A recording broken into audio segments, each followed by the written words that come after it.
Saya amat bimbang daripada 30 orang ini, ada yang belah bagi. Ada yang ikut PN, ada yang ikut PH. Dari itu, mana yang lebih nanti akan dapat jadi kerajaan. Ke bawah duli tuanku, UMNO ni dah gila, sasau. Contohnya dia gila dan sasau, tak ada pendirian, cuba berbohong dengan orang Melayu dan juga membodohkan ahli UMNO. Di Perak pun tak faham kenapa di Perak boleh kerjasama dengan PH, di Pahang boleh kerjasama dengan PN.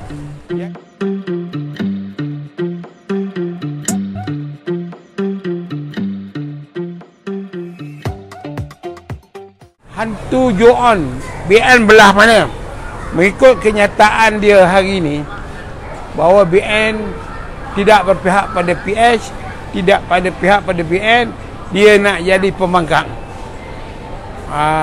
Dengan kedudukan 30 kursi, kemungkinan jadi pembangkang, tidak pegang jawatan ketua pembangkang.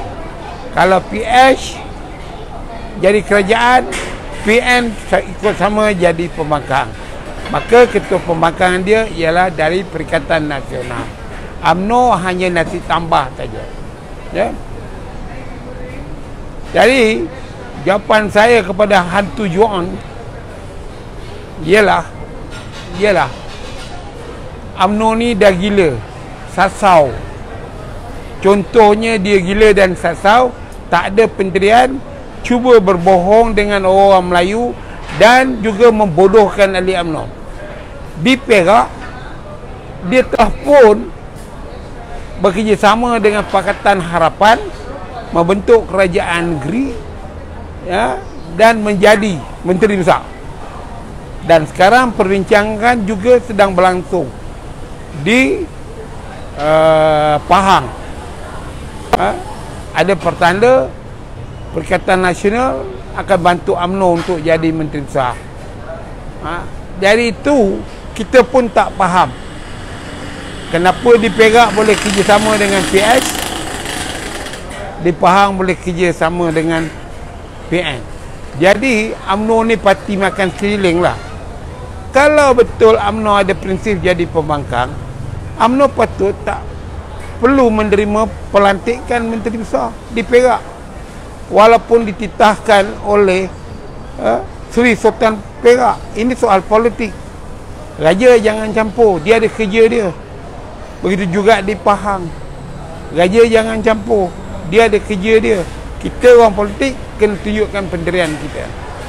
Jadi hantu Joon, sekarang UMNO nak buat pendirian, nak jadi pembangkang.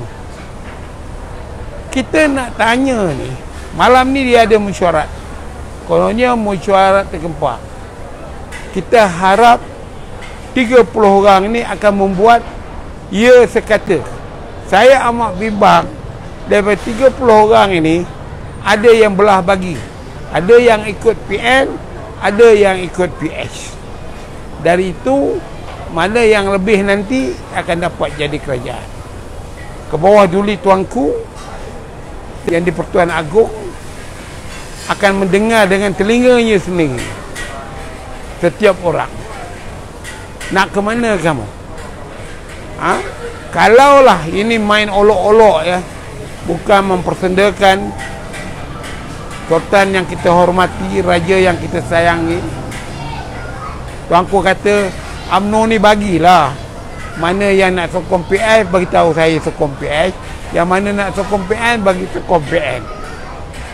Jadi kalau itu dititahkan oleh tuanku, maka mereka independen. Kalaulah berlaku pula arahan parti, tuanku kata andaiannya kata begitu, kamu ni kena tubuhkanlah kerajaan, tak apalah, dalam penubuhan kerajaan ini kamu akan jadi penyokong kerajaan tu, tapi di Dewan Rakyat kamu jadi pembangkang. Lagi hancur biru negara ini. Jadi hantu Joon, itulah terbaik jawapan saya. Masalah yang kita kena fikir masa-masa. Kemelut dalam UMNO tak selesai. Ini bukan Najib. Ini Ahmad Zahid Hamidi. Kalau kita halaukan dia, tak jadi presiden, masalah. Kalau dia tak berhenti dari presiden, masalah. Jadi kita kena lihat, pinjam ayat Haji Adawang. Mana yang lebih mudarat? Mudarat kecil, mudarat. Nasi dah jadi bubur. Tak boleh buat apa-apa. Sebab kita kurang menyukat air. Mungkin kita terlampau banyak taruh air masa nak dekat pilihan raya, nasi yang kita tak nak dah jadi bubur. Maknanya kita over. Kita berkata dalam bahasa yang mudah, no Anwar, no DAP. Saya sampai sekarang tak faham. Sampai sekarang tidak faham di mana datangnya dan di mana klasifikasinya atau justifikasinya no Anwar, no DAP. Adakah UMNO atau Barisan Nasional tak mau bekerjasama dalam pilihan raya? Mana ayat dia yang dilapaskan oleh Presiden dan dipersetujui oleh Pergong dan telah pun diulang-ulang beberapa kali, iaitu persoalan Pergong, no Anwar, no UMNO. Jadi saya nak tanya dengan ketua-ketua UMNO bahagian dan juga Presiden UMNO ni, di manakah kedudukan pelaksanaan dasar yang disetujui dalam Pergong itu, no Anwar, no DAP? Nak bekerjasama waktu pilihan raya ke?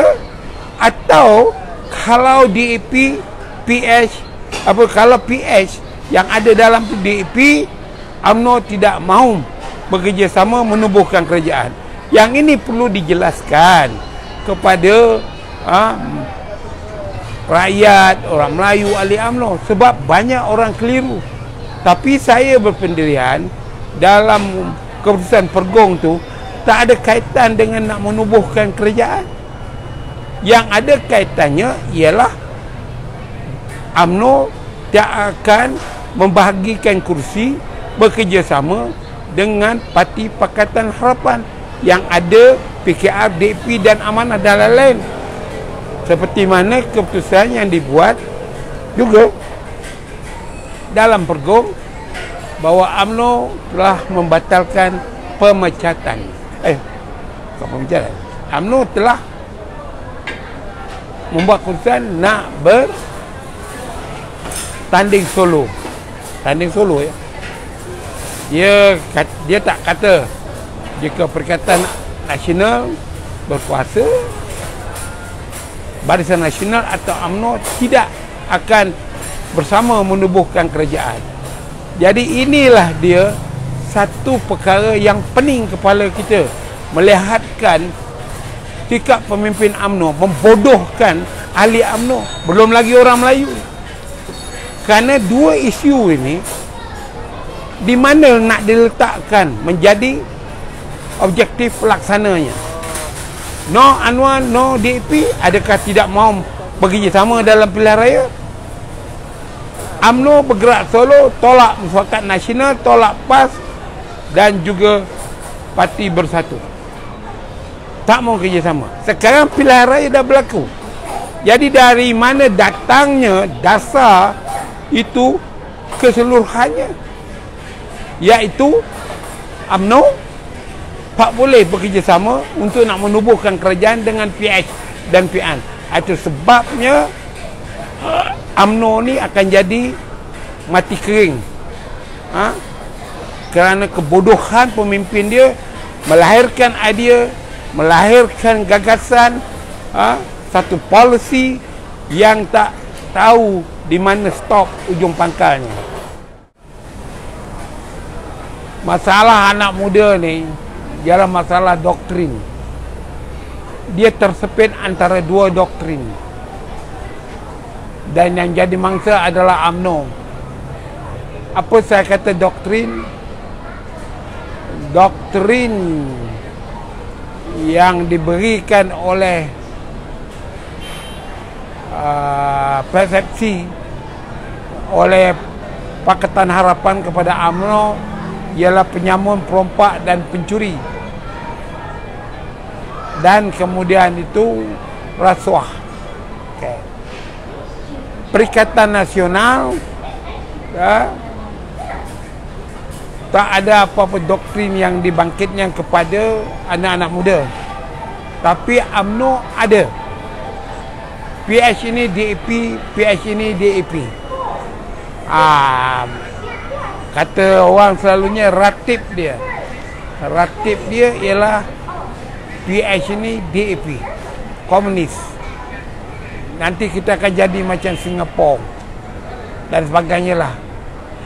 Jadi dalam keadaan ini, Pria Ai Abdullah, anak muda melihat bahawa antara dua parti ini, satu PH tuduh UMNO ni parti rasuah, ada lagu penyamun tak lagi. Kemudian UMNO sendiri pula tuduh PH ini DAP, dan PN tak ada apa-apa. Dan kebetulan PN sebuah parti negara Islam, parti yang dianggotai oleh PAS, kononnya parti yang memperjuangkan Islam. Wahal semua orang tahu, Muhyiddin pernah kata bahawa PAS ini ajaran sesat waktu dia dalam UMNO.